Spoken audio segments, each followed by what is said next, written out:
nunca ouviu falar no ditado: uma mentira contada por muitas vezes torna-se uma verdade.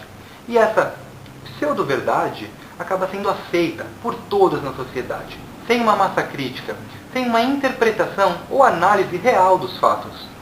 Ela se torna um paradigma. Quebrar um paradigma é introduzir uma nova realidade. E essa nova realidade ela passa por 3 fases. Primeiro, ela é criticada. Vejam só o alvoroço que aconteceu quando contrariou-se que a Terra não era quadrada. 2, ela cai no esquecimento. E 3, ela é tida como verdade absoluta e óbvia. Quem enxerga que não existem verdades absolutas está um passo à frente na evolução. Vejam como é o caso da física de Newton, que hoje torna-se obsoleta mediante ao surgimento da mecânica quântica. Estar apto a aceitar novas realidades é uma condição sine qua non para a evolução. E você, está preparado para evoluir? O jejum intermitente causa catabolismo? Manter a glicemia estável em nosso organismo é prioridade. O fígado trabalha de maneira constante, liberando açúcar ao sangue para que ocorra tal manutenção. Somente com o esvaziamento total do glicogênio hepático é que o seu organismo começa a retirar aminoácidos do seu tecido muscular, para que num processo chamado de gliconeogênese, estes se transformem em açúcar e voltem a manter a glicemia estável. Tal processo é conhecido como catabolismo muscular, onde você perde massa magra. Os estudos são claros e mostram que mesmo após 16 horas de jejum, 50% do seu glicogênio hepático e 50% dos seus aminoácidos circulantes estão contribuindo para a manutenção da glicemia. Estes aminoácidos não são os do seu músculo, e sim os do alimento que você comeu e estão sendo digeridos. Após 24 horas de jejum, há uma queda de 57% do seu glicogênio hepático, ou seja, ainda impossível de ocorrer catabolismo.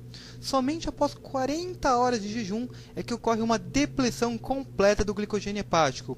E na teoria, precisaríamos de uma alta taxa de gliconeogênese para a manutenção do açúcar no sangue. Porém, de maneira impressionante, estudos mostram que sequer o gene do catabolismo é ativado após 40 horas de jejum. Além do aumento do hormônio do crescimento, que poupa o catabolismo, e o aumento de corpos cetônicos, que poupa o glicogênio hepático, pois servem como um substrato energético secundário. Dessa forma, eu estou provando que 16 a 24 horas de jejum, numa dieta bem feita, é praticamente impossível ocorrer catabolismo. Jejum intermitente diminui o metabolismo? É óbvio que não. A maioria dos estudos mostram, inclusive, um aumento no metabolismo, de 3,6% a 10% num período de até 48 horas. Outros estudos mostram-se neutros entre um período de 72 a 96 horas. Apenas poucos estudos mostram uma queda de 8% num período até 60 horas.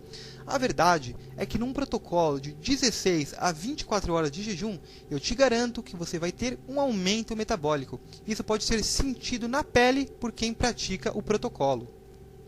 Café da manhã é a refeição mais importante do dia?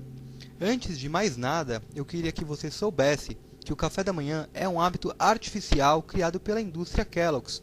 Isso mesmo, aquela dos sucrilhos, do Tony Tigrão. Se você digitar no Google Breakfast Makes Me Hungry, traduzindo café da manhã me deixa com fome, você vai achar mais de 28.600.000 referências. Quando você está dormindo e de repente acorda, é uma quebra muito forte da homeostase do seu organismo, elevando o seu cortisol a níveis alarmantes de até 20 a 30 nanomols por litro, ao contrário do período da tarde e da noite, onde se encontra de 2 a 5 nanomols por litro. Esse fenômeno se chama CAR, Cortisol Awakening Response. Ele é responsável por potencializar a ação da insulina. Quando você come o seu café da manhã, você tem um pico muito brusco de insulina, parecido com uma pessoa diabética, chamado de hiperinsulinemia pós-prandial. E num período de até 30 minutos e até 2 horas após a refeição, você irá sentir um buraco no estômago. Muitas pessoas me relatam uma fome muito forte. Nada mais é do que a fome hipoglicêmica.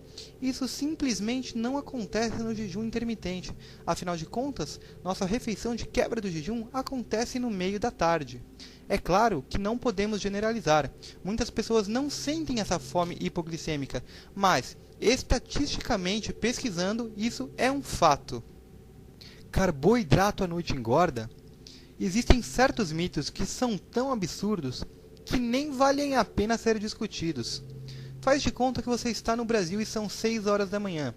De repente, você é teletransportado para a China. De acordo com o meridiano de Greenwich, são 12 horas de diferença, ou seja, 6 da tarde. Quer dizer que se você comesse esse carboidrato no Brasil, às 6 da manhã, você não engordaria? Agora, comendo esse mesmo carboidrato na China, você engordaria? Não faz o menor sentido.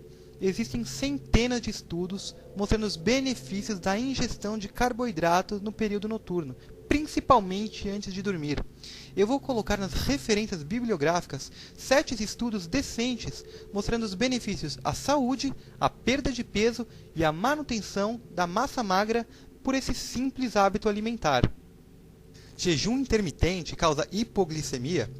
Se quisermos saber se um fato é mito ou verdade, basta observarmos pelo lado evolucionista da coisa.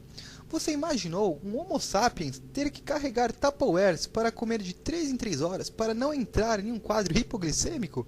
Não faz o menor sentido. Somente após 72 horas de jejum é que os níveis de açúcar no sangue cairiam a níveis de comprometer a cognição. Porém, este seria apenas um estado temporário, até o cérebro se acostumar ao uso de corpos cetônicos. Estudos mostram que mesmo após 22 dias completos de jejum, a cognição sequer é afetada. Aliás, o mundo está de cabeça para baixo.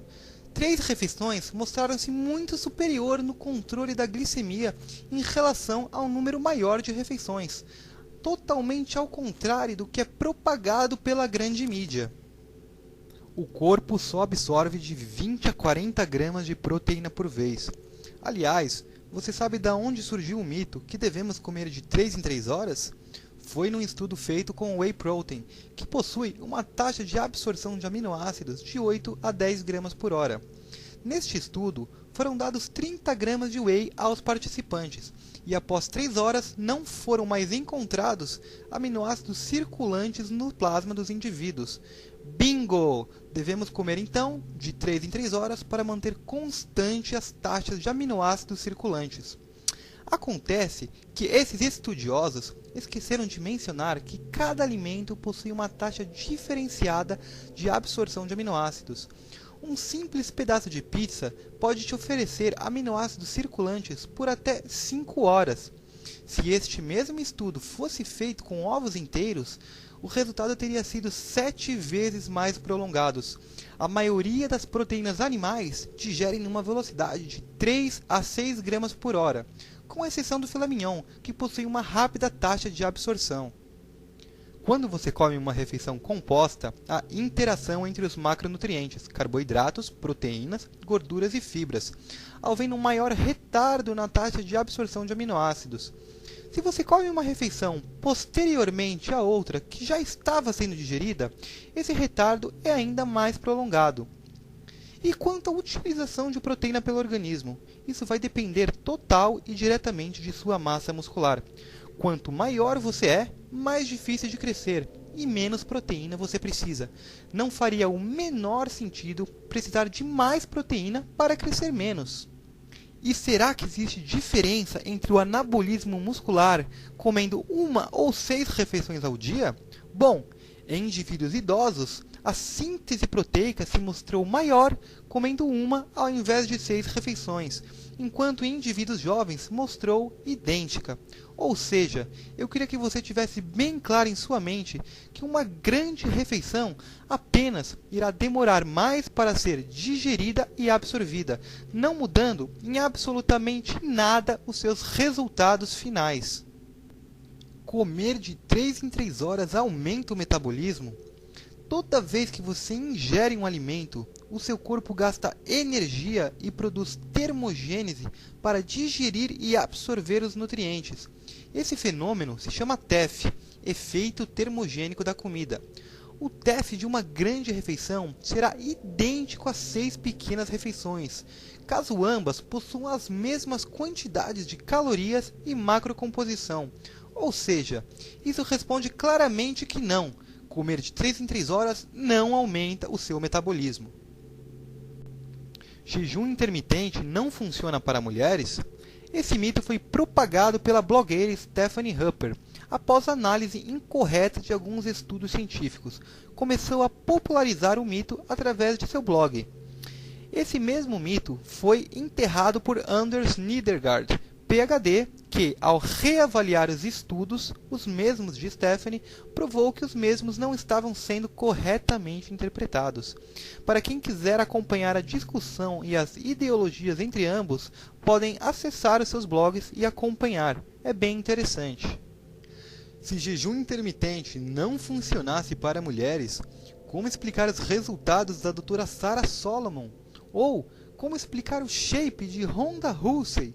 Ou até mesmo como explicar a evolução de minha namorada, Alessandra do Amaral, que pratica o protocolo há quase 2 anos. Aliás, para quem quiser trocar ideias e pedir dicas, fiquem à vontade para acessar o Facebook dela, que está na descrição desse vídeo. Depois de ver, ouvir e comprovar a eficiência do protocolo, eu duvido que você não o coloque imediatamente em prática.